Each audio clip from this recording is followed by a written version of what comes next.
Today is Wednesday, October 2nd, and I really need to go to bed. Today I learned a few things. I guess today I wanted to talk about being grateful for what you do have, I guess. I don't know, recently I've just been realizing that I have a lot of things that other people don't have, and I should just be more grateful for that. One thing is that last year it felt like last year my school was like absorbing my life, and that all I did was school. But now, I don't feel like that anymore, and I'm actually doing other things, and I'm happy that I'm not in that situation again, because that was just not fun to be in. I'm grateful that I'm able to practice my softball by myself whenever I want to, really. I have the tools to work on my skills and genuinely improve. I'm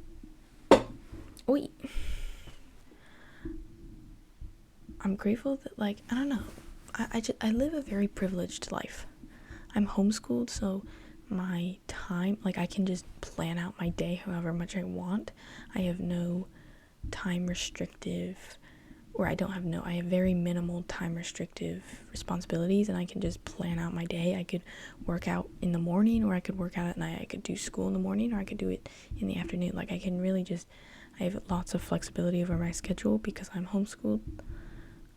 There's just a lot of things that I've been thinking about lately that's just oh wow, I actually am able to do a lot of things that a lot of people aren't able to do, and I'm just grateful for that.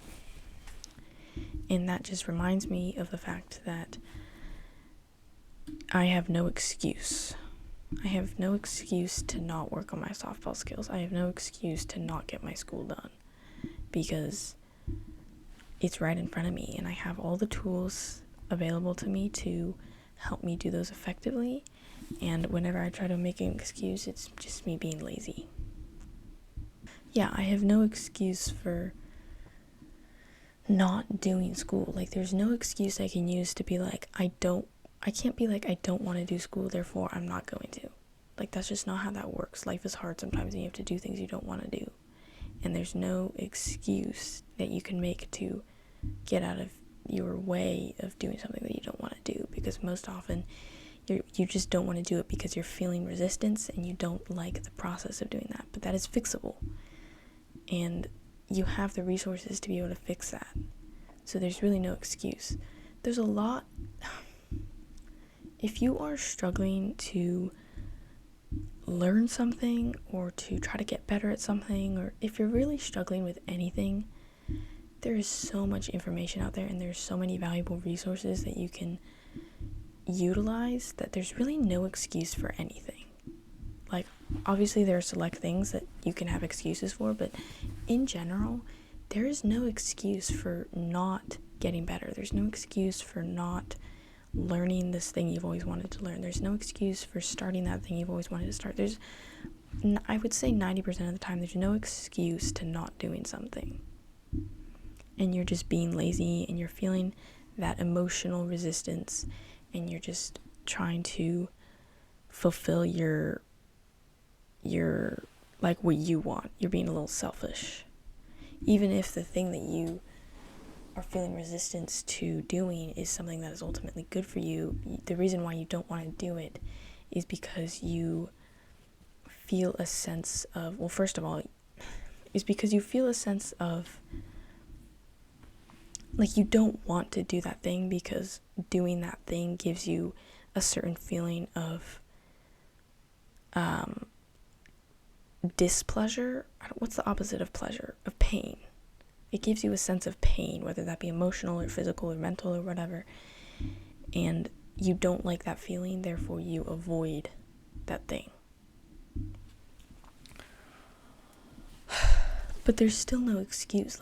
That is just a feeling, and you cannot rely on your feelings. Feelings are not reliable, and you have to rely on the hard, objective truth.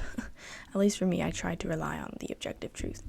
And because I have learned so much, and because I'm trying to learn so much, and because I'm trying to apply all these things, there's really no excuse for me to be procrastinating on something.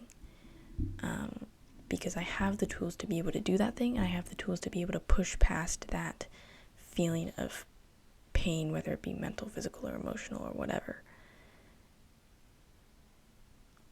Like that feeling when you procrastinate, like that feeling of, like, when you think about the thing that you need to do or want to do, you have that, like, you'll know what I'm talking about, like that feeling of, like, you don't want to do it, but sometimes you don't even know why you don't want to do it, because a lot of times it's a lot easier than you think, but you don't want to do it because it just gives you that painful feeling.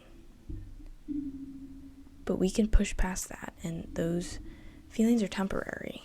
That's why they're not reliable. They're very, very temporary. So don't rely on your feelings. Rely on the objective truth, and try to, in these kinds of situations, now obviously I'm not saying this, you should use this for every single situation, but for these kinds of procrastination situations, you cannot rely on your feelings, because that will just put you into a deeper and deeper procrastination hole.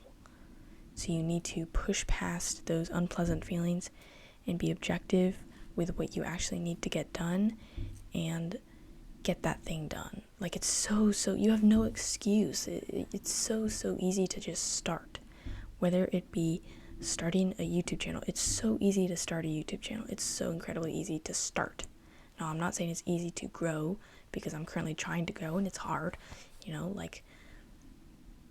yeah, but it's so easy to start. And when you're procrastinating on, let's say, school or work, it's so easy to start. Like, just open your computer, open your notebook, open the software you need to use, and just start.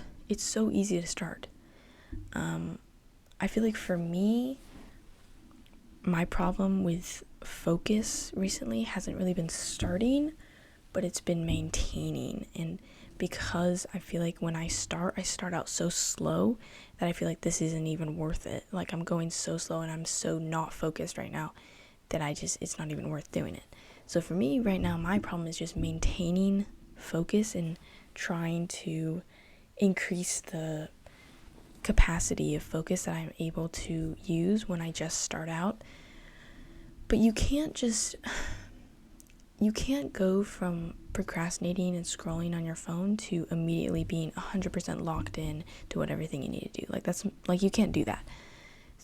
So you have no excuse. So get off your phone and just start. It's really, really, really, really, really so incredibly easy to start. The problem is maintaining that.